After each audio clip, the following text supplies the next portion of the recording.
Hello बच्चों, welcome back to दक्षिणी classroom channel. मैं आपका inorganic chemistry teacher Sonu Pratap आपका वापस स्वागत करता हूं।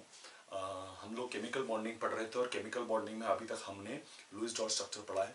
अब हम एक नई थ्योरी पढ़ेंगे। लुईस डॉट स्ट्रक्चर कहाँ पर लिमिटेशन आ जाती है पहले वो समझते हैं, और उसके बाद एक नई थ्योरी पढ़ेंगे जिसने हमें कई डिटेल वर्जन दिए, कई चीज़ें बताई about bonding. Lewis dot theory fail क्यों हुई? लुईस डॉट थ्योरी फेल इसलिए हुई क्योंकि वो सिर्फ स्ट्रक्चर बता पाई, वो ये कभी नहीं बता पाई कि बॉन्ड कैसे बन रहा है। उसने बोला कि एक इलेक्ट्रॉन ले लो, इधर से एक इलेक्ट्रॉन दूसरे एटम से ले लो और बॉन्ड बना लो। ठीक है, तो उसने ये तो बता दिया कि बॉन्ड क्यों बन रहा है, एक कैसे बन रहा है, एक एक इलेक्ट्रॉन लेके बन रहा है, लेकिन क्यों बन रहा है और कैसे बन रहा है, ठीक है, वो कभी नहीं बता पाई। दूसरा, उसे स्ट्रक्चर बता पाई मॉलिक्यूल का, कभी भी वो आपका किस तरह से वो स्पेशल अरेंजमेंट हो रहा है वो नहीं बता पाई। तो उसका शेप नहीं बता पाई। ठीक है, तो शेप नहीं बता पाई, सिर्फ क्या बता पाई? स्ट्रक्चर। ठीक है, तो अब उसको रिप्लेस करते हुए आई नई थ्योरी वीबीटी। क्या थ्योरी आई? वीबीटी। ठीक है, उस थ्योरी का नाम था वीबीटी। नाम है पूरा valence bond theory. Valence bond theory. ठीक है, valence bond theory. And as the name suggest, ये वैलेंस बॉन्ड, ये वैलेंस इलेक्ट्रॉन्स को यूज करते हुए बॉन्ड बनाने की फॉर्मेशन की थ्योरी है। ठीक है, अच्छा, इस थ्योरी ने बहुत एक दो इंपॉर्टेंट बातें कही और जो आगे चल के भी सही हुई। वो क्या थी कि इसने सिग्मा और पाई बॉन्ड फॉर्मेशन के बारे में हमें बताया कि सिग्मा बॉन्ड कैसे बनता है और पाई बॉन्ड कैसे बनता है। ठीक है, तो ये बहुत इंपॉर्टेंट था इस थ्योरी के बारे में। ठीक है, तो देखें क्या कहा इस थ्योरी ने। पहली चीज, the first thing it said was, पहली चीज ने कही कि जो बॉन्ड फॉर्मेशन है, bond formation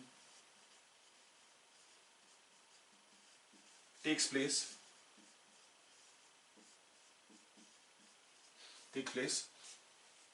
by overlapping of valence of orbitals, of atomic orbitals. atomic orbitals. ठीक है, bond formation takes place by overlapping of atomic orbitals. Atomic orbitals की जब ओवरलैपिंग होती है तो बॉन्ड फॉर्मेशन होता है। ठीक है, एटॉमिक ऑर्बिटल्स क्या होती है? ओवरलैपिंग। ठीक है, तो क्या होता है? Bond formation. ये चीज आपको पता होनी चाहिए। इसने क्या कहा? एटॉमिक ऑर्बिटल्स की ओवरलैपिंग। ये दो कीवर्ड्स हैं। ठीक है, अच्छा, कौन से एटॉमिक ऑर्बिटल्स? कौन से एटॉमिक ऑर्बिटल्स? वैलेंस शेल के। वैलेंस शेल के एटॉमिक ऑर्बिटल्स की जब ओवरलैपिंग होती है तब ही बॉन्ड बनता है, नहीं तो बॉन्ड नहीं बनता। तो एटॉमिक ऑर्बिटल्स कौन से? ओवरलैपिंग वैलेंस शेल वाले। ठीक है ना, ये बात समझ आती है। तो bond formation takes place by overlapping of atomic orbitals of किसके? Valence shell. लास्ट शेल के जो एटॉमिक ऑर्बिटल्स है उनकी जब ओवरलैपिंग होगी तब बॉन्ड बनेगा। ठीक है, सेकेंड, इसने बात की कि जितनी ज्यादा एक्सटेंट ऑफ ओवरलैपिंग होगी, जितना ज्यादा एक्सटेंट ऑफ ओवरलैपिंग होगी उतनी ही ज्यादा बॉन्ड स्ट्रेंथ होगी। Extent of overlapping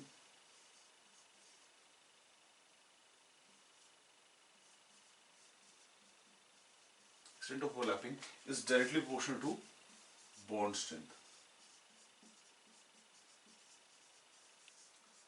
Extent of overlapping is directly proportional to bond strength. अब ऐसा मैं क्यों कह रहा हूं? देखो समझो बात को। एक्सटेंट ऑफ ओवरलैपिंग का मतलब क्या है? देखो, आपके पास ये एक ऑर्बिटल, आपके पास ये ऑर्बिटल, दो ऑर्बिटल्स मान लो। ठीक है, और दो ऑर्बिटल्स ओवरलैप करने की कोशिश कर रहे हैं। अब अगर आप ध्यान से देखो तो यहां पर जो ओवरलैपिंग हो रही है वो बहुत पार्शियल ओवरलैपिंग हो रही है। तो इसको तोड़ना, इस बॉन्ड को तोड़ना क्या होगा? आसान।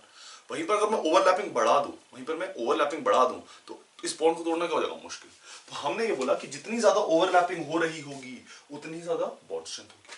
जितनी ज्यादा ओवरलैपिंग हो रही होगी उतनी ज्यादा बॉन्ड स्ट्रेंथ हो रही होगी, और जितनी ज्यादा बॉन्ड स्ट्रेंथ होगी उतना ही कम बॉन्ड लेंथ होगी। जितनी ज्यादा बॉन्ड स्ट्रेंथ होगी उतनी ही कम, ठीक है, उतनी कम बॉन्ड। तो हमें दो चीज समझ आई कि extent of overlapping will tell you about the bond strength and will also tell you about the bond length, और दोनों ही क्या है? Inversely proportional. तो यहां से हमें दो चीजें सीखने को मिलती है। एक तो एक्सटेंट ऑफ ओवरलैपिंग के बारे में बात करेंगे, दूसरा हम ये बात कर सकते हैं कि जितनी छोटी बॉन्ड लेंथ होगी उतनी ही बॉन्ड स्ट्रेंथ ज्यादा होगा।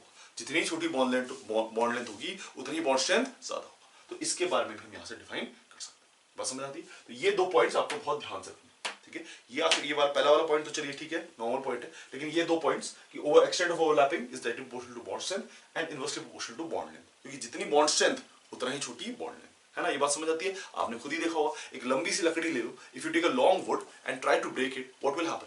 इट विल इजीली ब्रोकन, लेकिन अगर if you take a smaller wood and then try to break it, तो वो क्या हो जाएगा, डिफिकल्टी आएगी उसको उस वुड को तोड़ने में, ठीक है ना। तो वही छोटा अगर बॉन्ड हो जाएगा तो उस बॉन्ड को तोड़ने में क्या आएगा, मुश्किल। लेकिन अगर लॉन्गर बॉन्ड है तो उस बॉन्ड को तोड़ने में क्या आएगा, आसान। ठीक है, चलो देखिए,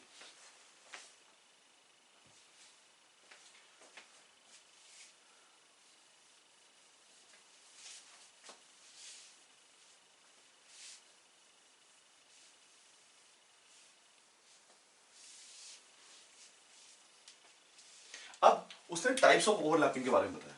इसके बारे में बताया, टाइप्स ऑफ ओवरलैपिंग।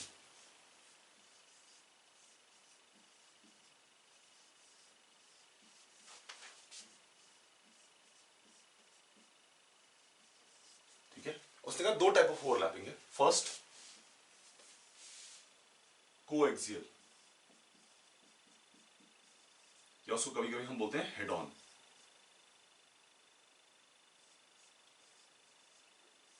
कोएक्सियल या फिर हेड ऑन। और दूसरी है कोलैटरल या फिर साइडवेज।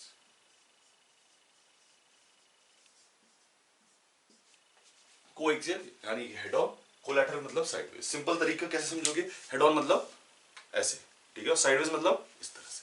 दो टाइप ऑफ ओवरलैपिंग है, head on and sideways. Head on and sideways, coaxial and collateral, coaxial and collateral. ठीक है, तो कोएक्सियल मतलब हेड ऑन, कोलैटरल मतलब साइडवेज। इस कोएक्सियल से बनता है आपके पास सिग्मा बॉन्ड। इससे जो बॉन्ड बनता है उसको बोलते हैं हम सिग्मा बॉन्ड। कुछ नहीं स्पेसिफिक, कोई ऐसा अलग सा नाम नहीं, बस सिग्मा बॉन्ड बोल दिया गया। और इससे जो बॉन्ड बनता है उसको क्या बोलते हैं हम, पाई बॉन्ड। तो यहां पर इसने क्लियरली बताया कि बॉन्ड फॉर्मेशन जो होगी वो कैसी होगी। जब सिग्मा बॉन्ड बन रहा होगा तो हेड ऑन ओवरलैप हो रहा होगा, जब पाई बॉन्ड बन रहा होगा तो पाई बॉन्ड बन रहा होगा तो साइडवेज ओवरलैप होगा। ठीक है, अब इसमें जब हम बॉन्ड स्ट्रेंथ की बात करते हैं, इसमें जब हम बॉन्ड स्ट्रेंथ की बात करते हैं तो सिग्मा बॉन्ड की जो बॉन्ड स्ट्रेंथ है it is greater than pi bond. Sigma bond की जो बॉन्ड स्ट्रेंथ है it is greater than pi bond. Sigma bond की जो बॉन्ड स्ट्रेंथ है it is greater than pi bond. ऐसा क्यों, समझो। जब आप हेड ऑन ओवरलैपिंग कर रहे हो, जब आप हेड ऑन ओवरलैपिंग कर रहे हो तो ओवरलैपिंग बेटर है, ये ओवरलैपिंग बेटर होगी, है ना, ये ओवरलैपिंग बेटर होगी। अच्छा, इसमें एक चीज ध्यान रखना है कि आपको ये डिस्टेंस, देखो अगर ये डिस्टेंस अगर आप ये बोलोगे सर यहाँ पर देखो बेटर ओवरलैपिंग है कि नहीं, यहाँ पर क्या बेटर ओवरलैपिंग है कि नहीं, ठीक है, तो बेटर ओवरलैपिंग क्या होगी, हेड ऑन वाली। साइडवेज ओवरलैपिंग पुअर होगी, साइडवेज ओवरलैपिंग पुअर होगी। तो ये जो ओवरलैपिंग है ये पुअर होती है। समझो कैसे, देखो हेड ऑन ओवरलैपिंग हो रही है तो अच्छी है, साइडवेज ओवरलैपिंग हो रही है तो पुअर है। हेड ऑन ओवरलैपिंग हो रही है तो अच्छी है, साइडवेज ओवरलैपिंग हो रही है तो पुअर है। अब क्वेश्चन ये आता है कि सर ये पूरा ओवरलैप कर जाए, क्योंकि तो ऐसा कर सकता है, लेकिन बेटा इसमें न्यूक्लियस भी तो है। ये हाथ में न्यूक्लियस नहीं है लेकिन एटम में क्या होगा, न्यूक्लियस। तो न्यूक्लियस भी तो रिपल्शन दिखाएगा, तो वो एक डिस्टेंस तक ही जा सकता है। तो इसमें अगर वो इतने डिस्टेंस तक भी जा रहा है तो यहाँ पर क्या है, पुअर ओवरलैपिंग। जबकि ये वो इतने डिस्टेंस पे भी है तो यहाँ पर क्या है, अच्छी ओवरलैपिंग। ठीक है, तो यहाँ पर क्योंकि head on overlapping is better overlapping, तो एक्सटेंट ऑफ ओवरलैपिंग किसकी ज्यादा है, एक्सटेंट ऑफ ओवरलैपिंग किसकी ज्यादा है। अगर मैं एक्सटेंट ऑफ ओवरलैपिंग की बात करूं, एक्सटेंट ऑफ ओवरलैप की बात करूं तो एक्सटेंट ऑफ ओवरलैप आपका कोएक्सियल का ज्यादा है, यानी हेड ऑन का ज्यादा है। अगर इसका एक्सटेंट ऑफ ओवरलैप ज्यादा है तो इसका बॉन्ड स्ट्रेंथ ज्यादा हो जाएगी। अगर इसका एक्सटेंट ऑफ ओवरलैप कम है तो इसकी बॉन्ड स्ट्रेंथ कम हो जाएगी। ये बात समझ रही, ये बात समझ रही। चलिए आगे बढ़े।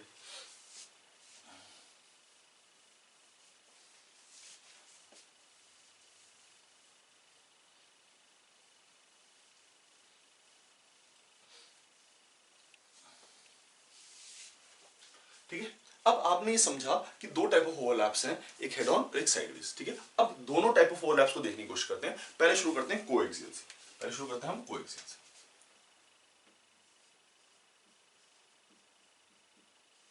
कोएक्सियल या फिर इसको हम बोलते हैं हेड ऑन।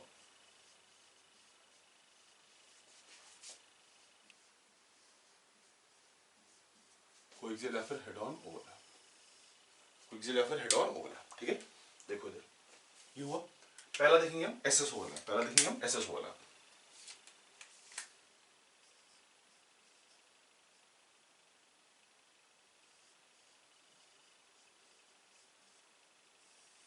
एसएस ओवरलैप कैसे होती है, एसएस ओवरलैप बहुत सिंपल है। देखो ऐसे आपके पास है ना,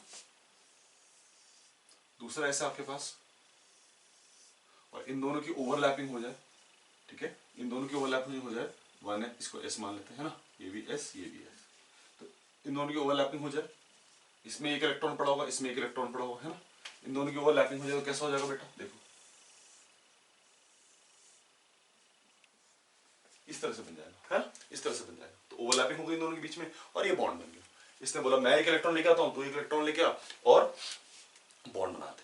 तो जो आपकी वीबीटी है it tells you about the covalent bond formation, किसके बारे में बताती है, कोवेलेंट बॉन्ड फॉर्मेशन के बारे में। और कैसे बताती है, ऑर्बिटल्स के ओवरलैप से। कुछ इस तरह से ऑर्बिटल्स का ओवरलैप होता है, कुछ इस तरह से ऑर्बिटल्स का ओवरलैप होता है, ठीक है, सिंपल ओवरलैप है, ठीक है। आपने इसने एक इलेक्ट्रॉन लेके आया, ये इलेक्ट्रॉन लेके आया, SS था तो ओवरलैप हो गया। अच्छा एक बात और, जो हमारा S है उसमें कभी भी साइडवेज ओवरलैप नहीं होगा, साइडवेज ओवरलैप नहीं होगा। ऐसा क्यों, साइडवेज ओवरलैप क्यों नहीं होगा, क्योंकि बेटा समझो इस बात को कि अगर साइडवेज ओवरलैप हम करने जाते हैं, ठीक है, तो ये तो सिमेट्रिकल है, कहीं से भी जाओगे ये तो हेड ऑन ही आ रहा है। तो because of the symmetry, because of the symmetry, because of the symmetry, S orbitals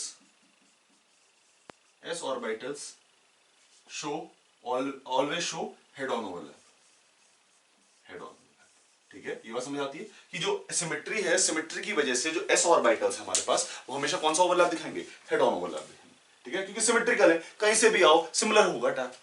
तो साइडवेज का तो कोई मतलब ही नहीं बनता, हमेशा कैसे रहेगा, हेड ऑन ओवरलैप रहेगा, हमेशा कैसे रहेगा, हेड ऑन ओवरलैप। ये बात समझ आती है, ठीक है। तो SS overlap will always show head on overlap, ठीक है ना, क्यों, क्योंकि सिमेट्रिकल है। क्यों, कैसे कहें, सिमेट्रिकल। चलो अब इसमें क्वेश्चन देखते हैं।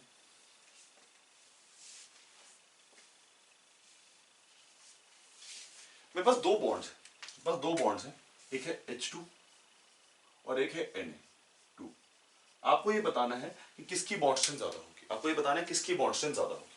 दो बॉन्ड्स हैं H2 और Na2, आपको बताना है किसकी बॉन्ड स्ट्रेंथ ज्यादा होगी, H2 की ज्यादा होगी या Na2 की ज्यादा होगी। देखो बताने का तरीका सिंपल है। पहले देखो इसमें ओवरलैप किसके बीच में हो रहा है, ओवरलैप हो रहा है इसमें 1s, इसी में ओवरलैप हो रहा है। मैंने कैसे बताया, क्योंकि बेटा हाइड्रोजन का जो इलेक्ट्रॉन है वो किस में होगा, 1s में होगा, दूसरे हाइड्रोजन का इलेक्ट्रॉन भी किस में होगा, 1s में होगा। इन दोनों के बीच में क्या हो जाएगा, ओवरलैप हो जाएगा, इन दोनों के बीच में क्या हो जाएगा, ओवरलैप हो जाएगा, ठीक है। नेक्स्ट इसमें 3s, इसमें क्या होगा 3s। क्यों, क्योंकि Na का जो लास्ट इलेक्ट्रॉन है वो किसमें है, Na का जो लास्ट इलेक्ट्रॉन है वो किसमें है। अगर Na की इलेक्ट्रॉनिक कॉन्फ़िगरेशन देखो तो होती है 1s2 2s2 2p6 3s1, which means valence shell कौन सा है इसका, वैलेंस शेल मतलब last shell, third shell is the last shell. अब अगर valence shell is the third shell, तो इसमें जो बॉन्ड बनेगा वो थर्ड शेल की वजह से बनेगा, which means थर्ड शेल में कितने इलेक्ट्रॉन्स है, एक इलेक्ट्रॉन, तो 3s की ओवरलैपिंग से एक बॉन्ड बन रहा है। ये बात समझ आ रही है, ये बात समझ आ रही है, ठीक है। तो 3s में एक इलेक्ट्रॉन था, 3s में एक इलेक्ट्रॉन था। अब ये बताओ कि किसकी बॉन्ड स्ट्रेंथ ज्यादा होगी, H2 की या Na2 H2 की या Na2 देखो सोचने का एक सिंपल तरीका है। सिंपल तरीका क्या है कि अगर आप 3s की बात कर रहे हो तो डिस्टेंस क्या होता जा रहा है, बढ़ता जा रहा है। 3s दूर है न्यूक्लियस से, तो वो जो डिस्टेंस होगा वो क्या हो जाएगा, बढ़ जाएगा। लेकिन जब 1s की बात करते हो तो वो नियर है डिस्टेंस, है ना, तो होगा क्या, 1s में बहुत स्मॉल साइज में ये बन रहा होगा, स्मॉल भी साइज है और इंटरन्यूक्लियर डिस्टेंस भी कम। इसमें क्या है, लार्ज साइज है और इंटरन्यूक्लियर डिस्टेंस ज्यादा है, ठीक है ना, इंटरन्यूक्लियर डिस्टेंस ज्यादा है। अब इंटरन्यूक्लियर डिस्टेंस समझो, इंटरन्यूक्लियर डिस्टेंस क्या बताता है, इंटरन्यूक्लियर डिस्टेंस ये क्या बताता है, इंटरन्यूक्लियर डिस्टेंस बताता है आपको बॉन्ड लेंथ, है ना, इंटरन्यूक्लियर डिस्टेंस बताता है आपको बॉन्ड लेंथ, ठीक है। क्या बताता है, इंटरन्यूक्लियर डिस्टेंस बॉन्ड लेंथ।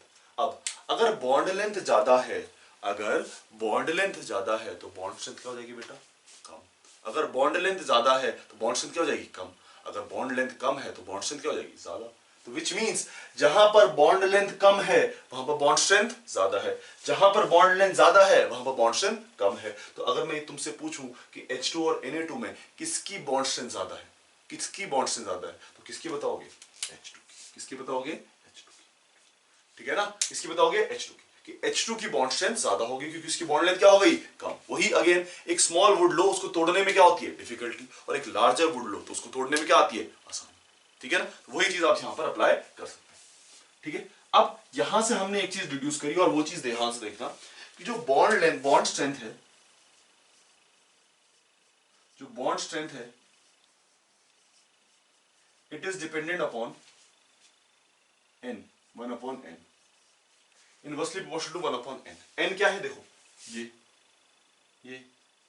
ठीक है ना, 3, n principal quantum number, right, 3 and 1। अब n का अगर बढ़ता है, अगर n बढ़ता है, देखो n यहां पर बढ़ गया तो आपकी लेंथ बढ़ जाएगी, और अगर लेंथ बढ़ जाएगी तो बॉन्ड स्ट्रेंथ क्या हो जाएगी, कम हो जाएगी। तो हम ये बोल सकते हैं कि bond strength is inversely proportional to 1/n, कि अगर आपने लेंथ बढ़ा दी, अगर आपने ये n बढ़ा दिया तो n बढ़ाने से क्या होगा, n इंक्रीज करने से होगा बॉन्ड लेंथ बढ़ जाएगी, बॉन्ड लेंथ बढ़ जाएगी, और बॉन्ड लेंथ बढ़ गई तो बॉन्ड स्ट्रेंथ ऑटोमेटिकली घट जाएगी, बॉन्ड स्ट्रेंथ ऑटोमेटिकली घट जाएगी। तो ये बात आपको समझ में आनी चाहिए कि आपके पास n बढ़ने से क्या होगा, और इंपॉर्टेंट है, काफी इंपॉर्टेंट है, काफी इंपॉर्टेंट, ठीक है ना, ये चीज आपको समझ में आनी चाहिए, ठीक है। चलिए नेक्स्ट करें।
चलो नेक्स्ट देखो, नेक्स्ट आपके पास sp ओवरलैप, नेक्स्ट आपके पास sp ओवरलैप, और अभी हम हेड ऑन ओवरलैप की ही बात कर रहे हैं।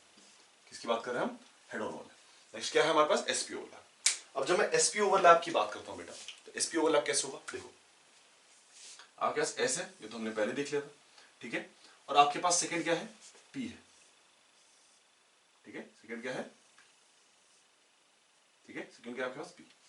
अच्छा, अब ये p कुछ भी हो सकता है, xyz, ठीक है ना, कोई डिफरेंस नहीं है, ठीक है, ये px भी हो सकता है, py भी हो सकता है, pz भी हो सकता है, क्यों, क्योंकि s के साथ है, और s हर डायरेक्शन में सिमिलर है, s हर डायरेक्शन में सिमिलर है, तो कोई डिफरेंस नहीं आएगा, ये कोई सा भी हो, ठीक है, px ले लो, py ले लो, pz ले लो। अच्छा, इसका एक खास बात है कि इसका नोडल प्लेन कौन सा होगा, नोडल प्लेन, तो जिस जिस एक्सिस में इलेक्ट्रॉन डेंसिटी उसको छोड़ के जो बाकी दो एक्सिस बचे उसमें क्या होगा, नोडल प्लेन। तो नोडल प्लेन क्या हो जाएगा इसका, y और z, नोडल प्लेन क्या हो जाएगा, y और z, बात समझ आ रही, नोडल प्लेन हो जाएगा इसका y और z, क्यों, क्योंकि सिर्फ p देखो px का मतलब क्या होता है कि x एक्सिस में इलेक्ट्रॉन डेंसिटी प्रेजेंट है, x एक्सिस में इलेक्ट्रॉन डेंसिटी प्रेजेंट है, x एक्सिस में इलेक्ट्रॉन डेंसिटी प्रेजेंट है, तो बाकी दो एक्सिस जो बचे उनमें इलेक्ट्रॉन डेंसिटी प्रेजेंट नहीं होगी, which means y z axis में इलेक्ट्रॉन डेंसिटी प्रेजेंट नहीं है तो एक प्लेन काउंट हो जाएंगे। कोई भी दो एक्सिस मिला के एक प्लेन काउंट होता है ना बेटा, देखो कोई भी दो एक्सिस मिला के एक प्लेन काउंट होता है, ठीक है। तो हमने ये बोला, देखो हमने क्या बोला, हमने बोला कि इस एक्सिस में इलेक्ट्रॉन डेंसिटी प्रेजेंट है, तो इस प्लेन में इलेक्ट्रॉन डेंसिटी प्रेजेंट, इस प्लेन में इलेक्ट्रॉन डेंसिटी प्रेजेंट नहीं होगी, है ना, क्योंकि यहां पर तो सेंटर पर तो न्यूक्लियस है, तो इस प्लेन में इलेक्ट्रॉन डेंसिटी प्रेजेंट नहीं है, इस एक्सिस में इलेक्ट्रॉन डेंसिटी प्रेजेंट है, ठीक है। तो नोडल प्लेन क्या हो जाएगा, yz प्लेन, नोडल प्लेन क्या हो जाएगा, yz प्लेन। अच्छा, ओवरलैप जब करेगा ये कैसे ओवरलैप करेगा, देखो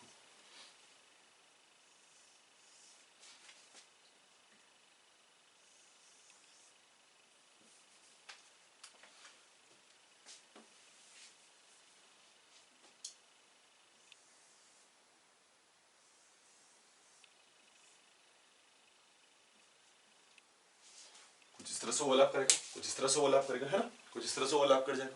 किसका ओवरलैपिंग हो रही है, एस और पी की ओवरलैपिंग। किसकी ओवरलैपिंग हो रही है, एस हो, एसपी ओवरलैप एस हो, ठीक है।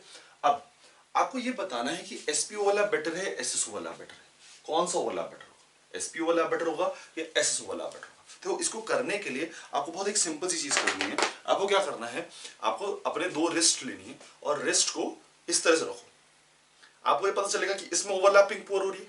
अब यहां पर मैं अगर इसको ओपन कर दूं तो ओवरलैपिंग क्या हो जाएगी, बेटर, ओवरलैपिंग क्या हो जाएगी, बेटर। अब यहां पर एक चीज ध्यान देना कि मैंने डिस्टेंस चेंज नहीं किया, मैंने सिर्फ ओपन किया है, जैसा कि उसमें हो रहा है। एसएस ओवरलैप ऐसी होती है, एसपी ओवरलैप ऐसी होती है। क्यों, अब डिस्टेंस चेंज क्यों नहीं किया, पहले तो ये समझो। देखो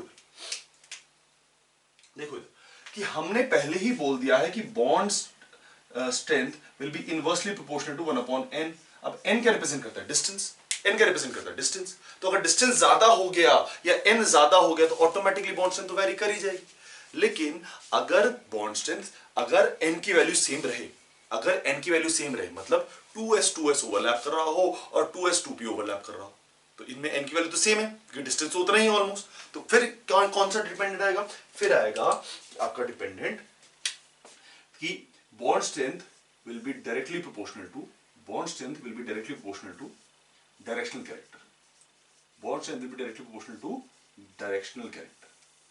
अब डायरेक्शनल कैरेक्टर ये क्या चीज है, ये क्या चीज है डायरेक्शनल कैरेक्टर। देखो, जब भी ऑर्बिटल किसी स्पेसिफिक डायरेक्शन में होगा तो उस ऑर्बिटल में डायरेक्शनल कैरेक्टर होगा। जब भी ऑर्बिटल किसी स्पेसिफिक डायरेक्शन में होगा तो उस ऑर्बिटल में डायरेक्शनल कैरेक्टर होगा, और जितना ज्यादा एक्सटेंट तक होगा उतना ज्यादा डायरेक्शनल कैरेक्टर होगा, जितना ज्यादा एक्सटेंट तक होगा उतना ज्यादा डायरेक्शनल कैरेक्टर होगा। अब अगर आप सोचो तो एस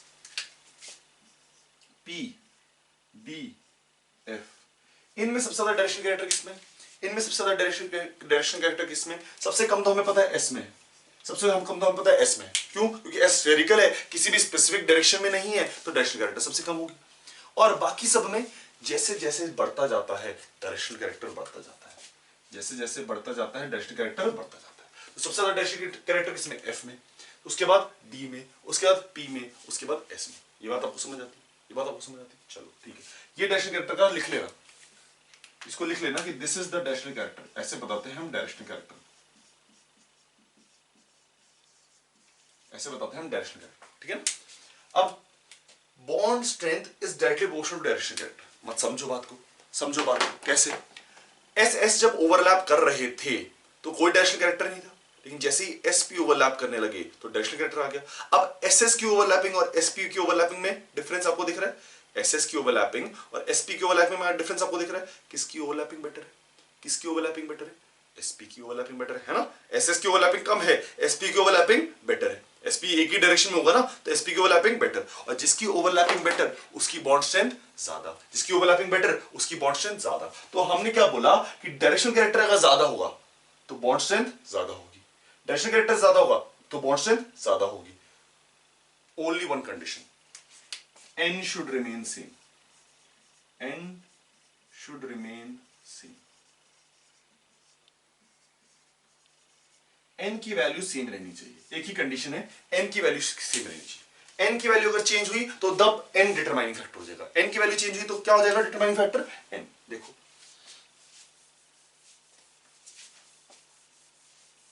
तो हमने दो बात कही है बेटा, अभी हमने दो बात कह दी है इसी प्रोसेस में। हमने पहली बात क्या कही, हमने पहली बात ये कही कि जो हमारा बॉन्ड स्ट्रेंथ है is inversely proportional to 1/n, कि n जितना छोटा उतनी बॉन्ड स्ट्रेंथ, बॉन्ड लेंथ छोटी, और जितनी बॉन्ड लेंथ छोटी उतनी बॉन्ड स्ट्रेंथ ज्यादा। ये बात हमने कही।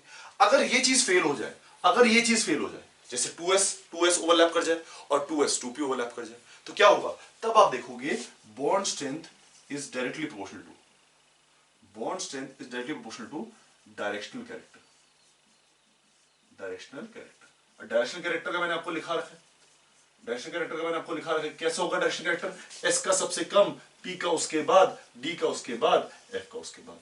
डायरेक्शनल कैरेक्टर क्या होता है, एक स्पेसिफिक डायरेक्शन में आपका अगर, एक स्पेसिफिक डायरेक्शन में आपका अगर प्रोजेक्शन है तो उसको क्या बोलते हैं डायरेक्शनल कैरेक्टर। और वो क्या होता है, वो एस का सबसे कम होता है, पी का सबसे ज्यादा, पी का उसके बाद, डी का उसके बाद, और सबसे ज्यादा किसका होता है, एफ का। और अगर आप इससे आगे जाते रहोगे तो बढ़ता जाएगा। तो आपको ये बात समझ आई कि आपके पास अगर B S is directly proportional to inversely proportional to n। But अगर n कांस्टेंट हो जाए तो फिर किस पे देखोगे? अगर n कांस्टेंट है, n कांस्टेंट है तो फिर कैसा देखोगे? डायरेक्शनल कैरेक्टर को देखोगे। फिर किसको देखोगे? डायरेक्शनल कैरेक्टर को देखोगे। क्यों? क्योंकि आपको ये भी साथ समझ आई कि जैसे ही मैं डायरेक्शनल कैरेक्टर बढ़ाता हूं, जैसे ही मैं डायरेक्शनल कैरेक्टर बढ़ाता हूं, ओवरलैपिंग इंक्रीज होती है। देखो पहले कैसी थी? ऐसी थी। अब मैंने डायरेक्शनल कैरेक्टर बढ़ा दिया तो ओवरलैपिंग इंक्रीज हो गई। पी एक डायरेक्शन में होता है तो ओवरलैपिंग इंक्रीज हो गई। ठीक है, लेकिन अब यहां से एन का भी वैल्यू आ जाएगी। देखो एन क्या है? पहले ये था एन, एन मतलब distance from the nucleus same है, अभी भी distance from the nucleus same है, अभी भी distance from the nucleus same है। तो यहां पर एन की वैल्यू भी क्या रह रही है? सेम रह रही है। तो एन कांस्टेंट है तो डायरेक्शनल कैरेक्टर को देखोगे, एन कांस्टेंट है तो डायरेक्शनल कैरेक्टर को देखो। चलो नेक्स्ट देखो,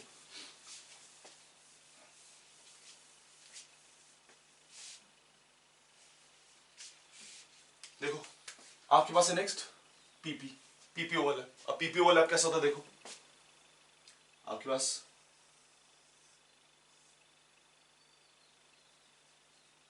ये है, नेक्स्ट भी ऐसे ही होगा।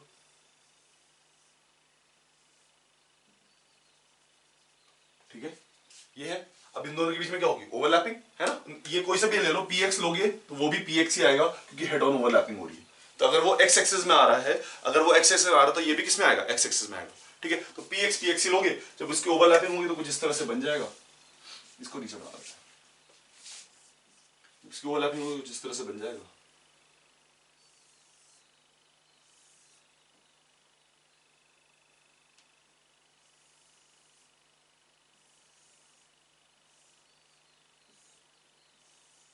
कुछ इस तरह से बन जाएगा, है ना। इसकी ओवरलैपिंग होगी कुछ इस तरह से बन जाएगा। ठीक है, और क्या होगा? इधर भी अनपेड इलेक्ट्रॉन, इधर भी अनपेड इलेक्ट्रॉन। ठीक है ना, तो इसने क्या कर दी? पेयरिंग बना दी और बॉन्ड बना दी, पेयरिंग कर दी और बॉन्ड बना दी। तो पीपी ओवरलैप, पीपी ओवरलैप में क्या हो रहा है? आपके पास पीपी है, ओवरलैप करके बॉन्ड बना रहे हैं, ओवरलैप करके क्या बना रहे हैं? बॉन्ड बना रहे हैं। अच्छा, अब ये बेटर ओवरलैपिंग होगी। अब आपने तीन टाइप ऑफ ओवरलैपिंग पढ़ ली, एसपी, एसएस और पीपी।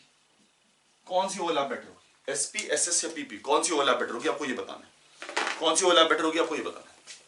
वही सबसे सिंपल तरीका क्या है? Wrist, use the wrist. S S, SP, ठीक है, पीपी, एसएस, एसपी, पीपी। किसकी ओवरलैप बेटर है? किसकी ओवरलैप बेटर है? पीपी की ओवरलैप बेटर है। क्या मैं यहां पर लिख सकता हूं कि पीपी की जो ओवरलैप बेटर है इसमें से उसकी बॉन्ड स्ट्रेंथ ज्यादा होगी, पीपी की ओवरलैप बेटर है तो उसकी बॉन्ड स्ट्रेंथ ज्यादा होगी। तो ये इसको मैं इस तरह से लिखता हूं, ये ओवरलैप के लिए भी हो सकता है और बॉन्ड स्ट्रेंथ के लिए भी हो सकता है। ओवरलैप के लिए भी हो सकता है और बॉन्ड स्ट्रेंथ के लिए भी हो सकता है। ओनली व्हेन एन की वैल्यू क्या है? N is constant. Only when n is constant. अगर n कांस्टेंट है, अगर n कांस्टेंट है तभी ये होगा कि pp overlap will be better than sp overlap will be better than ss overlap. बात समझ रहे हो? अगर n कांस्टेंट नहीं है तो फिर n के बेसिस पे करते हो। कहां गया वो? n के बेसिस पे करते थे, हमने बोला था, है ना, हमने बोला था bond strength is inversely proportional to 1 upon n। तो जिसकी n की वैल्यू कम उसकी बॉन्ड स्ट्रेंथ ज्यादा। तो अगर आपके पास n की वैल्यू चेंज है तो n की बेसिस पे करोगे, लेकिन अगर n की वैल्यू कांस्टेंट है तो फिर ओवरलैप के बेसिस पे करोगे।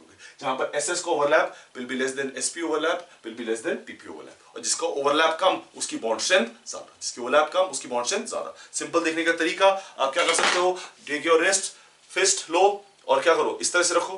ठीक है, एक ओवरलैप देखो, पुअर ओवरलैप और सबसे बेटर ओवरलैप, सबसे बेस्ट ओवरलैप। बात समझ रहे हो? ठीक है ना, सबसे बेस्ट ओवरलैप। ठीक है, चलिए चलिए, ये हो गया आपका पीपी ओवरलैप। अब इससे रिलेटेड कुछ क्वेश्चंस करते हैं, है ना।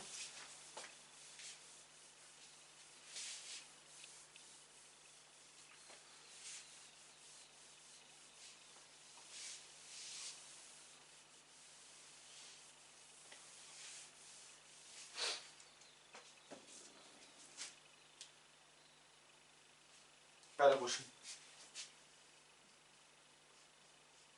HH बॉन्ड FF बॉन्ड कौन सा बेटर है? Question number 2। क्वेश्चन लिख रहा हूं, पहले सॉल्व करो उसके बाद बताना, ठीक है ना। Carbon carbon carbon, sorry, silicon silicon, question nitrogen nitrogen,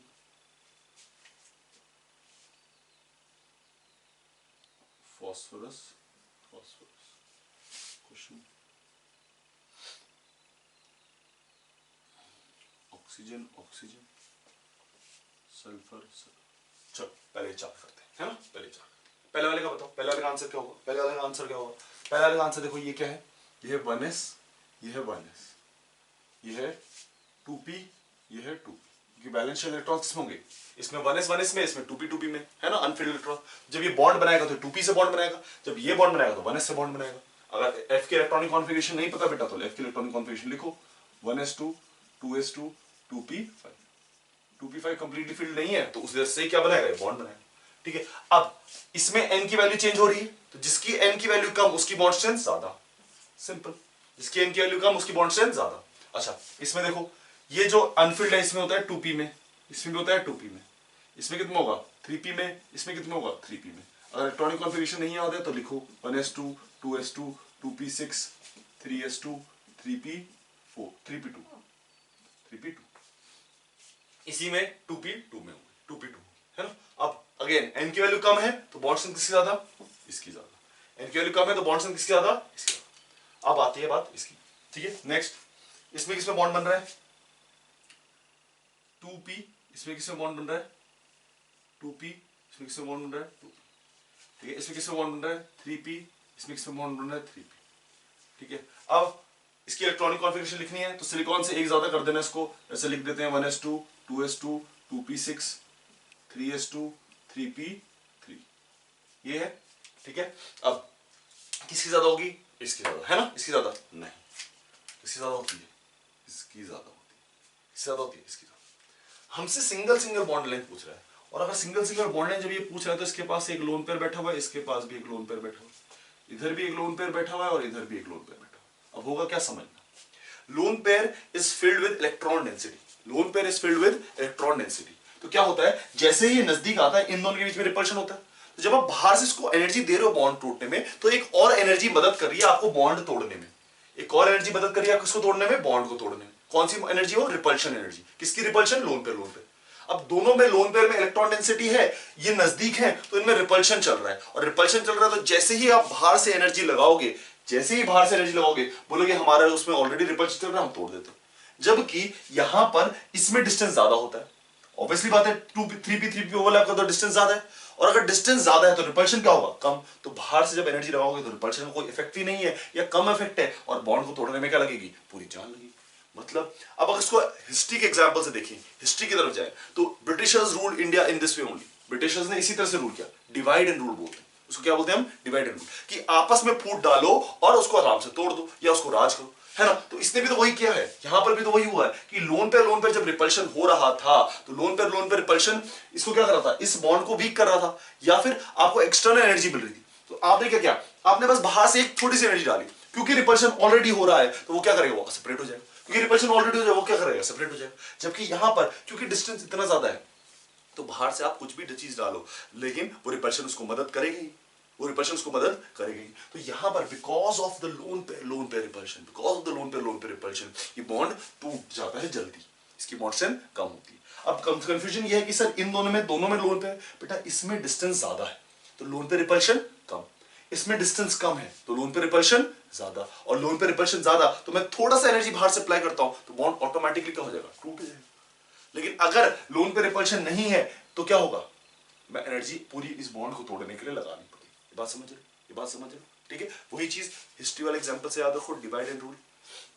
Britishers ने कम्युनिटीज के बीच में ऑलरेडी फ्रिक्शंस थे, तो उन ब्रिटिशर्स ने क्या किया? थोड़ी सी आग लगाई और पूरा कम्युनिटी अलग अलग हो गई। इंडिया इतने साल बाद इंडिया को आजादी मिली, इंडिपेंडेंस मिली, राइट। लेकिन अगर कम्युनिटी में स्ट्रेंथ रहती, साथ में रहते, तो बाहर से आपको बहुत फोर्स लगानी पड़ती।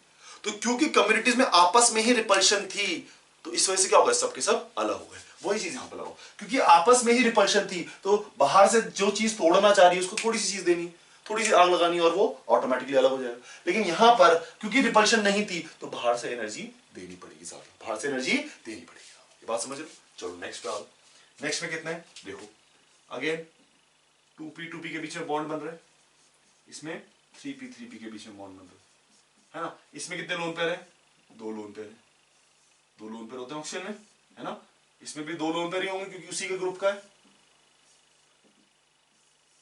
अच्छा, 2 लोन पेयर बोले तो कैसे बोले, इलेक्ट्रॉनिक कॉन्फ़िगरेशन लिख के देख लो बेटा, 1s2 2s2 2p6 3s2 3p4। अगर आप आखिरी वाली इलेक्ट्रॉनिक कॉन्फ़िगरेशन लिखते हो, वैलेंस शेल के लिखते हो, तो वैलेंस शेल को अगर देखो 3s2 3p4 है, 3s2 3p4 को कैसे लिख सकता हूं मैं, देखो 3s2 is this, 3p4 is this. अब अगर आप ध्यान से देखोगे तो इसमें 2 लोन पेयर है, एक ये लोन पेयर और एक ये लोन पेयर, 2 लोन पेयर है कि नहीं है ना, तो 2 लोन पेयर लिख दी। अच्छा, अगेन वही चीज हो जाएगी, इसका डिस्टेंस कम तो रिपल्शन ज्यादा, बॉन्ड तोड़ना आसान, इसका रिपल्शन डिस्टेंस ज्यादा, रिपल्शन कम तो बॉन्ड तोड़ना मुश्किल, तो बॉन्ड स्ट्रेंथ किसकी ज्यादा होगी, इसकी ज्यादा बॉन्ड स्ट्रेंथ, इसकी ज्यादा, क्योंकि उसमें क्या हो रहा है, रिपल्शन हो रहा है, इसमें रिपल्शन कम हो रहा है, इसमें रिपल्शन ज्यादा है, तो इसका बॉन्ड तोड़ना क्या होगा, आसान। You can easily break this bond, why, because there are inter electronic repulsions, lone pair के बीच में क्या है, रिपल्शन है, लेकिन इसमें क्योंकि रिपल्शन नहीं है तो बॉन्ड तोड़ना क्या है, मुश्किल है, बॉन्ड तोड़ना क्या है, मुश्किल। चलो आ जाओ नेक्स्ट।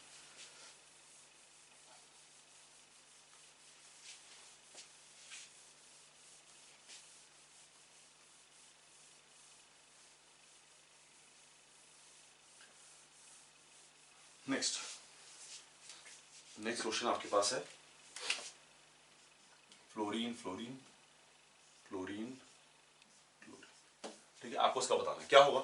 अगेन वही देखो, लोन पेयर आ जाएगा आपके पास, कितने लोन पेयर, इसके पास तो 3 लोन पेयर है ना, तो रिपल्शन क्या हो जाएगी, बढ़ जाएगी, इसकी तो और रिपल्शन बढ़ जाएगी, इस पे भी 3 लोन पेयर है, डिस्टेंस ज्यादा है तो रिपल्शन कम है, लोन पे रिपल्शन क्या है, कम है, डिस्टेंस ज्यादा होने की वजह से, तो बॉन्ड किसका जल्दी टूटेगा, जिसमें रिपल्शन ज्यादा हो, तो बॉन्ड से ज्यादा किसकी होगी, बॉन्ड से ज्यादा होगी क्लोरीन की, बॉन्ड से ज्यादा होगी क्लोरीन Cl2 की। बात समझ आ रही है, बात समझ आ रही है। चलिए नेक्स्ट करें, देखो नेक्स्ट आपके पास carbon carbon carbon nitrogen carbon oxygen, ठीक है, इसका बताओ, इसका क्या होगा। अब आपके दिमाग में आएगा सर यहां पर क्या है, लोन पेयर, यहां पर भी क्या है, लोन पेयर, और यहां पर भी क्या है, लोन पेयर, तो रिपल्शन करना होगा। बेटा अगर आप ध्यान से लगाओ तो रिपल्शन के लिए ना उसको दूसरे पे भी लोन पेयर चाहिए, और अगर दूसरे पे लोन पेयर नहीं होगा, अगर दूसरे पे लोन पेयर नहीं होगा तो फिर रिपल्शन कैसे करेगा, क्यों कार्बन पे लोन पेयर नहीं होता। बेटा कार्बन की जब इलेक्ट्रॉनिक कॉन्फ़िगरेशन लिखते हो तो 1s2 2s2 2p2 लिखते हो। अब इसमें जब मैं वैलेंस शेल को देखूं तो वैलेंस शेल में आपके पास एक ये इस तरह से होता है, और ये क्या होता है, ये होता है, ये जो इलेक्ट्रॉन है ये जंप करके इधर चले जाता है, इलेक्ट्रॉन है जंप करके इधर चले जाता है, क्यों जाता है उसके बारे में बताऊंगा मैं, ठीक है, नेक्स्ट लेक्चर में नहीं, बट बीच में आपको एक स्नाइपेट मिलेगा 30 मिनट्स का, और उसमें आपको ये बताया जाएगा कि एक्साइटेशन क्यों हो रहा है, ठीक है, तो वो आपको मैं डिटेल में समझाऊंगा कि एक्साइटेशन क्यों हो रहा है। फॉर द टाइमिंग ये समझो कि एक्साइटेशन हो रहा है, तो बेसिकली इसमें कोई भी लोन पेयर प्रेजेंट नहीं है, इसमें कोई भी लोन पेयर प्रेजेंट नहीं है, तो कार्बन में कोई भी लोन पेयर नहीं होता और बाकी में लोन पेयर है, बट अगर कार्बन में लोन पेयर नहीं है तो लोन पेयर रिपल्शन होगा ही नहीं, तो लोन पेयर रिपल्शन होगा ही नहीं, विच मींस यहां पर रिपल्शन किसी में भी नहीं है। अगर रिपल्शन नहीं है तो फिर किस बेसिस पे डिटरमाइन करेंगे, क्योंकि ये भी 2p2p है, ये भी 2p2p है, ये भी 2p2p, तो फिर डिटरमाइन करते हैं हम, फिर हम डिटरमाइन करते हैं डिफरेंस इन इलेक्ट्रोनेगेटिविटी के बेसिस पे, किस पे, difference in electronegativity, change in difference in electronegativity, इसके बेसिस पे क्यों डिटरमाइन करते हैं समझो, इसके बेसिस पे क्यों डिटरमाइन करते हैं समझो, इसके बेसिस पे इसलिए डिटरमाइन करते हैं क्योंकि हमने पीरियोडिक टेबल पढ़ा है, difference in electronegativity will bring ionic character, will increase the ionic character, जितना ज्यादा इलेक्ट्रोनेगेटिविटी डिफरेंस होगा उतना ही ज्यादा क्या होगा, परसेंटेज आयनिक कैरेक्टर। और अभी हमने थोड़ी देर पहले या थोड़े कुछ लेक्चर्स पहले ये पढ़ा था कि ionic bond is the strongest bond, which means जितना परसेंटेज आयनिक कैरेक्टर ज्यादा उतना ही बॉन्ड स्ट्रॉन्ग हो जाएगा, जितना परसेंटेज आयनिक कैरेक्टर ज्यादा उतना ही बॉन्ड क्या हो जाएगा, स्ट्रॉन्ग। ये बात समझ आती है। तो क्या मैं ये बोल सकता हूं कि यहां पर क्योंकि लोन पेयर रिपल्शन नहीं है और परसेंटेज आयनिक कैरेक्टर इसका सबसे ज्यादा है, कैसे पता चला मेरे को परसेंटेज आयनिक कैरेक्टर, क्योंकि इसका डेल्टा ई एन सबसे ज्यादा है, तो अगर डेल्टा ई एन सबसे ज्यादा है तो परसेंटेज आयनिक कैरेक्टर सबसे ज्यादा होगा, और अगर परसेंटेज आयनिक कैरेक्टर सबसे ज्यादा है तो बॉन्ड स्ट्रेंथ सबसे ज्यादा है, तो बॉन्ड स्ट्रेंथ सबसे ज्यादा है, किसका ज्यादा होगा, सिंपल। बात समझ आती है, बात समझ आती है, ठीक है। तो इस टाइप के क्वेश्चन आपसे पूछे जा सकते हैं, और आसान क्वेश्चन है, डिफिकल्ट क्वेश्चन नहीं है, ज्यादा कॉम्प्लिकेशंस इसमें नहीं, ठीक है। चलो अच्छा एक और क्वेश्चन कर लो, चलो एक और क्वेश्चन कर लो, पूछ लो तुमसे, carbon carbon nitrogen nitrogen oxygen oxygen fluorine fluorine. हाँ जी बेटा, ये क्वेश्चन पूछ लें अगर तुमसे, ये क्वेश्चन पूछ लें किसका ज्यादा होगा, सिंपल चीज है बेटा, इस पे लोन पेयर नहीं होता, इस पे लोन पेयर है, इस पे लोन पेयर है, वो भी दो है ना, इस पे लोन पेयर है वो भी 3-3, तो जिस पे ज्यादा लोन पेयर उसकी बॉन्ड स्ट्रेंथ, जिस पे ज्यादा लोन पेयर उसकी बॉन्ड स्ट्रेंथ सबसे कम, जिस पे लोन पेयर नहीं उसकी बॉन्ड स्ट्रेंथ सबसे ज्यादा, तो किसका ज्यादा होगा? इस तरह से ज्यादा होगा। ये बात समझ आती है कि लोन पेयर नहीं है तो लोन पे रिपल्शन नहीं है, और अगर लोन पे रिपल्शन नहीं है तो बॉन्ड को तोड़ना क्या हो जाएगा? मुश्किल। लेकिन यहां पर क्योंकि लोन पे रिपल्शन है तो बॉन्ड को तोड़ना क्या हो जाएगा? आसान। बात समझ रहे हो? ये बात समझ रहे हो? चलो ठीक है, नेक्स्ट करते हैं। अभी तक हमने क्या किया बेटा? पीपी ओवरलैप किया है ना, मतलब कोएक्सियल ओवरलैप किया। पीपी उसमें PP overlap, SP overlap, SS overlap की बात करें। अब हम बात करेंगे आपका कोलैटरल ओवरलैप की। किसकी? अभी हमने बात की कोएक्सियल की, अब बात करेंगे कोलैटरल। ठीक है, अभी हमने किसकी बात करी है? कोएक्सियल की बात करी है, तो अब बात करेंगे हम कोलैटरल की। अच्छा, कोलैटरल को क्या बोलते हैं हम? कोलैटरल को क्या बोलते हैं हम बोलते हैं आपको यहां पर, इसको बोलते हैं हम साइडवेज ओवरलैप। क्या बोलते हैं हम? Sideways overlap. ठीक है ना, कोलैटरल क्या बोलते हैं हम? साइडवेज ओवरलैप, है ना। चलो देखो साइडवेज ओवरलैप कैसे होगा। आपके पास पी है, आपके पास पी,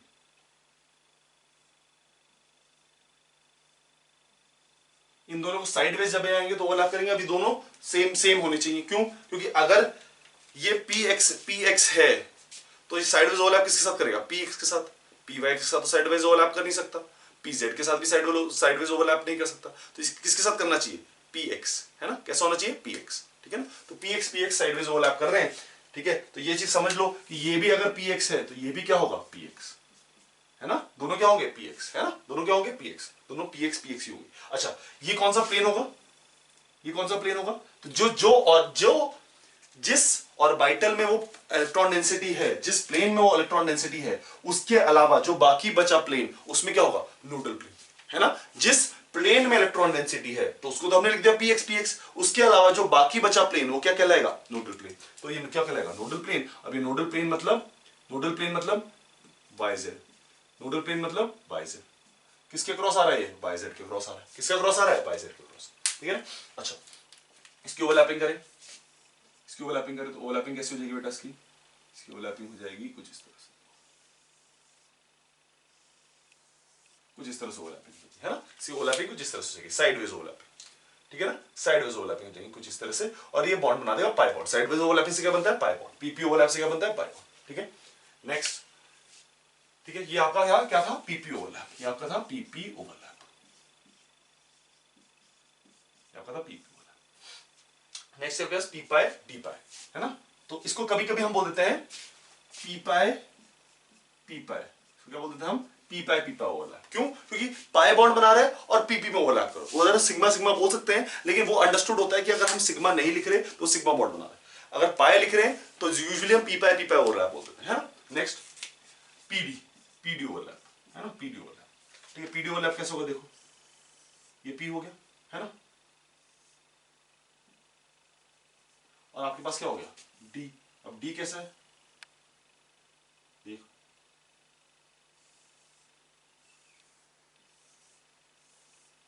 ठीक है, डी एक्स वाई ले लिया मैंने। अब ये जब ओवरलैप करेगा तो ध्यान से देखना कैसे ओवरलैप करेगा। सिंपल,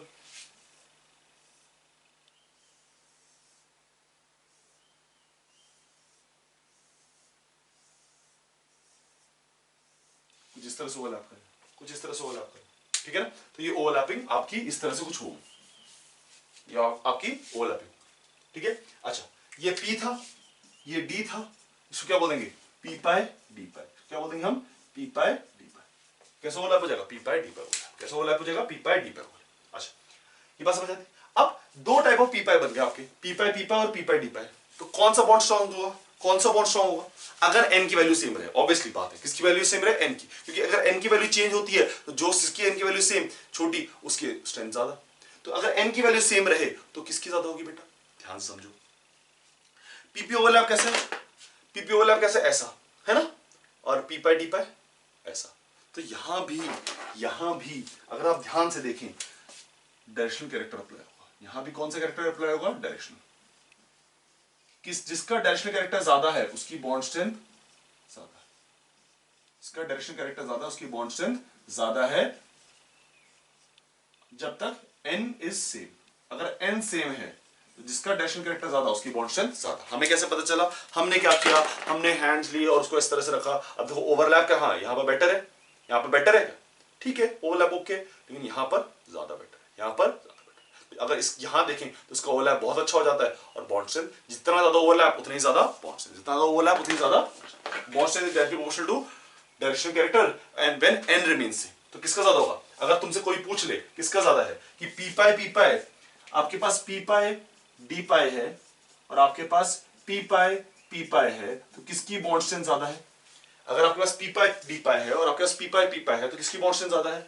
ऑब्वियसली बात है पी पाई डी पाई की। क्यों? क्योंकि उसमें ओवरलैपिंग क्या हो रही है? बेटर। क्यों? क्योंकि डी में डायरेक्शनल कैरेक्टर क्या है? बेटर। अगर वैसे नहीं समझ आ रहा है तो आप इस तरह से कर लो कि आपके पास ये पी पाई ओवरलैप है और पी पाई डी पाई ओवरलैप है, बेटर कौन सा होगा? पी पाई डी पाई ओवरलैप, ठीक है, बेटर कौन सा होगा? पी पाई डी पाई ओवरलैप। चलो नेक्स्ट करो,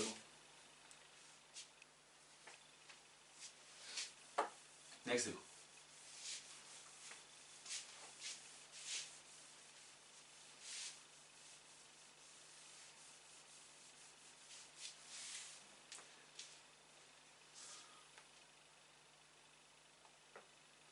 अगर तुमसे कोई क्वेश्चन पूछ ले, एक क्वेश्चन पूछ ले, देखो एक क्वेश्चन लिख के दे रहा हूं कि तुम्हारे पास है 2p पाई, तुम्हारे पास है 2p पाई 3p पाई और तुम्हारे पास है 3p पाई 3d पाई, किसकी ओवरलैप बेटर होगी?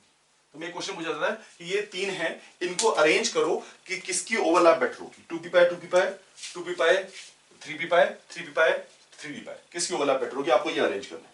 कैसे बताओगे? इसका बहुत सिंपल सा फंडा है बेटा, जो बता रखा है कि पहला चीज तो आप किसके बेसिस पे देखोगे? Bond strength is directly proportional to inversely proportional to 1/n। तो अगर n की वैल्यू बढ़ गई तो बॉन्ड स्ट्रेंथ सबसे कम हो जाएगी। अब ध्यान से देखो, ये 2p है, ये 2p 3p है, ये भी 3 और 3 है, विच मींस सबसे कम किसकी होगी? इसकी। सबसे कम किसकी होगी? इसकी। होगी कि नहीं होगी? क्यों? क्योंकि बॉन्ड स्ट्रेंथ सबसे ज्यादा, देखो n की वैल्यू सबसे कम है तो बॉन्ड स्ट्रेंथ सबसे ज्यादा किसकी होगी? इसकी होगी।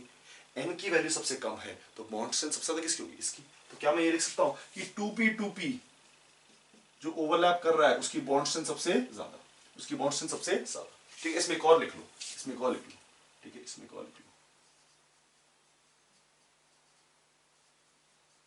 एक और लिख लो, ठीक है, उसकी बॉन्ड स्ट्रेंथ सबसे ज्यादा, ठीक है। तो ये हो गया। अब इन दोनों को देखो, इन दोनों, यहां तो देखो, यहां ये तो सबसे वीकेस्ट होगा। क्यों? क्योंकि इसमें n की वैल्यू सबसे ज्यादा है, इधर भी 3 इधर भी 3 इधर भी 3 इधर भी 3, तो ये तो सबसे वीकेस्ट हो गया। अब इन दोनों को जब कंपेयर करोगे तो इन दोनों में देखो, ये एक 2 है, एक 3 है, एक 2 है, एक 3 है। तो अगर n की वैल्यू सेम हो तो डायरेक्शनल कैरेक्टर डिटरमाइन करता है, और डायरेक्शनल कैरेक्टर सबसे ज्यादा किसमें? डी में। डायरेक्शनल कैरेक्टर सबसे ज्यादा किसमें? इन दोनों में, डी में। तो अगर डी में सबसे ज्यादा डायरेक्शनल कैरेक्टर है तो उसकी बॉन्ड स्ट्रेंथ क्या हो जाएगी? ज्यादा, 2p पाई 3d पाई। उसके बाद क्या आ जाएगा आपके पास? 2p पाई 3p पाई, और सबसे आखिरी में क्या आ जाएगा आपके पास? सबसे आखिरी में आ जाएगा आपके पास 3p पाई 3p पाई, सबसे आखिरी में आ जाएगा 3p पाई 3p पाई, सॉरी 3p पाई 3d पाई 3d पाई, ठीक है। तो आपको क्या देखना है? सबसे पहले आपको n की वैल्यू देखनी है।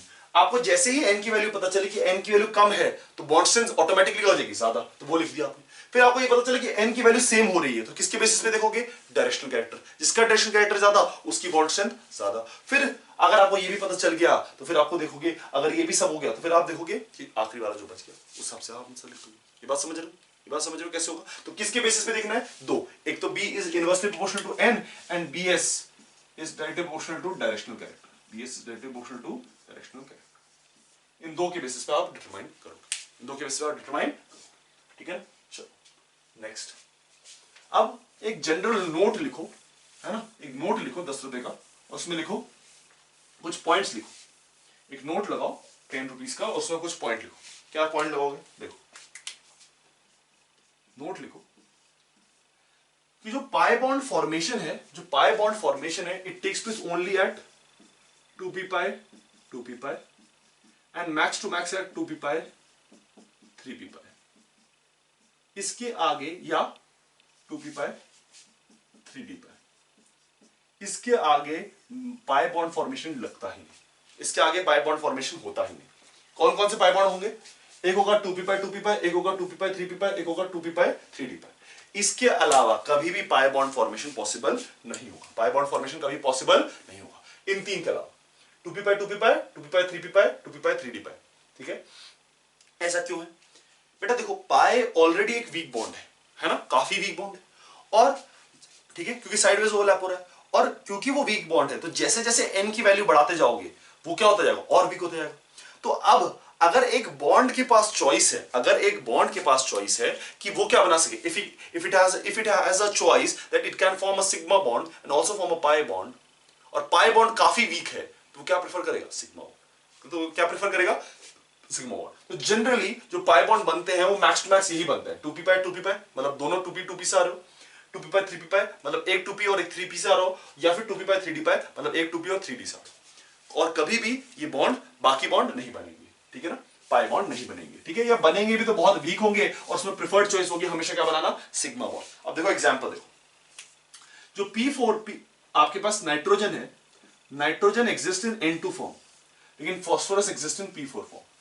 Nitrogen exist in N2 form लेकिन phosphorus exist in P4 form. ऐसा क्यों है, देखो नाइट्रोजन का जो होगा वो कुछ इस तरह से होगा, ठीक है, और इसमें जो ओवरलैपिंग हो रही होगी पाई बॉन्ड की वो 2p पाई 2p पाई होगी क्योंकि दोनों पाई में, ठीक है।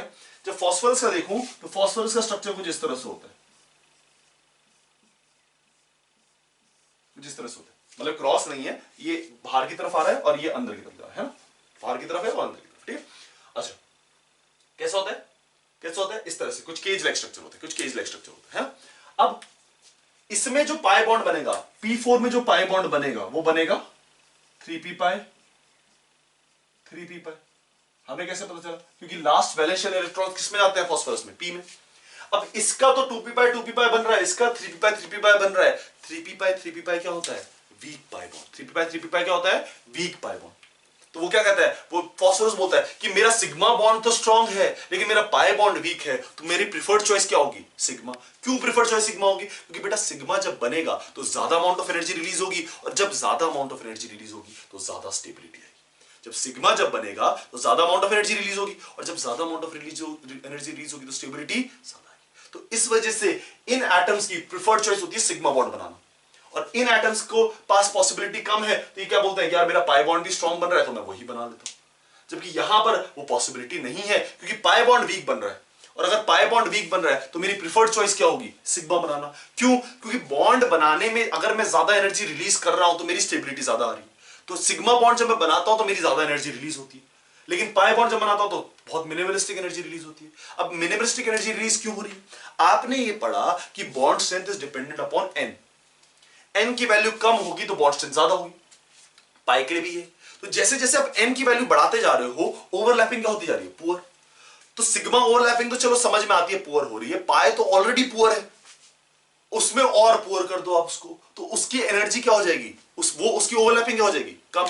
अगर ओवरलैपिंग कम हो गई तो बॉन्ड स्ट्रेंथ क्या हो जाएगी, कम। तो इस वजह से फास्फोरस बोलता है कि बेटर ये है कि 3p पाई 3p पाई से मैं ये बना लूं सिग्मा बॉन्ड बना लूं। क्यों, देखो एक वो चीज होती है जब प्रिफर्ड चॉइस क्या हो जाएगी मेरी, सिग्मा। तो इस वजह से P4 इस फॉर्म में एग्जिस्ट करता है, वो बोलता है मैं पाई बॉन्ड नहीं बनाऊंगा, मैं इसी फॉर्म में एग्जिस्ट करूंगा। और N2 इस फॉर्म में एग्जिस्ट करता है, वो बोलता है कि मेरा पाई बॉन्ड और sigma bond almost similar strength के साथ हैं। हाँ पाई बॉन्ड वीकर है लेकिन क्योंकि मैं इस तरह से 2 पाई बॉन्ड और बना सकता हूं तो मैं ज्यादा स्ट्रेंथ हो जाएगी, तो मेरी बेटर स्टेबिलिटी। तो ये प्रेफर कर लेता है पाई बॉन्ड बनाना, लेकिन ये प्रेफर नहीं करता पाई बॉन्ड बनाना। क्यों, क्योंकि यहां पर क्या है बेटा कि जो p पाई से बॉन्ड बन रहा है वो 3p पाई से बन रहा है और वो बहुत ही ज्यादा वीक है। तो प्रिफर्ड चॉइस क्या होगी, सिग्मा बनाना, क्योंकि सिग्मा से ज्यादा स्टेबिलिटी आ रही है। सिग्मा से ज्यादा स्टेबिलिटी क्यों आ रही, क्योंकि उससे एनर्जी ज्यादा रिलीज हो रही है। देखो इसी में एक और आता है आपके पास, देखो इसी में एक और आता है आपके पास O2 एंड S4 S8। अब O2 का स्ट्रक्चर कैसा है, this is O2, 2p 2p से बनेगा, 2p 2p से 2p पाई 2p पाई। और S8 का कैसा स्ट्रक्चर है, S8 is something like this, कुछ इस तरह से ऐसे है ना, कुछ इस तरह से ऐसे, ठीक है। क्राउन शेप का होता है एसिड, एसिड की सल्फर किस फॉर्म में एग्जिस्ट करता है, क्राउन शेप। अगेन ये वही बोलेगा कि जो मेरा पाई बॉन्ड बन रहा है वो तो 3p पाई से बन रहा है, मेरा जो पाई बॉन्ड बन रहा है वो किससे बन रहा है, 3p पाई से, तो वो वीक होगा। तो मेरे प्रिफर्ड चॉइस क्या होगी, सिग्मा बॉन्ड बनाना। ये बोलेगा कि मेरा जो पाई बॉन्ड बन रहा है वो 2p पाई से बन रहा है, वो ठीक ठाक स्ट्रांग है तो मैं बना सकता हूं। लेकिन ये बोलेगा कि मेरा तो 2p3p3p से बन रहा है, तो वो वीक है, तो मैं वो पाई बॉन्ड को नहीं बना के मैं प्रीफर्ड चॉइस क्या रखूंगा, सिग्मा बना लेता हूं, क्योंकि सिग्मा मेरा स्ट्रॉन्गर है। तो इसकी प्रीफर्ड चॉइस अगेन वही, ठीक है ना। ये बात आपको समझ आती है कि आपके पास जैसे जैसे n की वैल्यू बढ़ाते जाओगे ओवरलैपिंग क्या होती जाएगी, पुअर। और अगर ओवरलैपिंग पुअर हो रही है तो ऑलरेडी पाई बॉन्ड पुअर है, उसमें भी पुअर ओवरलैपिंग साथ आप उस पाई बॉन्ड को और पुअर कर दे रहे हो, तो क्या वो प्रेफर्ड चॉइस हो सकती है, बिल्कुल नहीं, ठीक है ना। सल्फर की वजह से प्रेफर्ड चॉइस वो नहीं होती। फॉर एग्जाम्पल एक और एग्जाम्पल ले लो, जो कार्बन डाइऑक्साइड है वो कुछ इस तरह से एग्जिस्ट करती है और ओवरलैपिंग होती है 2p के बीच में। जो सिलिकॉन डाइऑक्साइड है SiO2 है, इस पे क्वेश्चन आया था बेटा 2019 मेंस में। 2019 मेंस में इससे पूछा था कि आपके पास पाइजोइलेक्ट्रिक सब्सटेंस कौन से होते हैं। पाइजोइलेक्ट्रिक सब्सटेंस मतलब क्वार्ट्ज, क्वार्ट्ज मतलब SiO2, ठीक है। तो वो इस फॉर्म में एग्जिस्ट नहीं करती, इस फॉर्म में एग्जिस्ट नहीं करती, वो किस फॉर्म में एग्जिस्ट करती है देखो,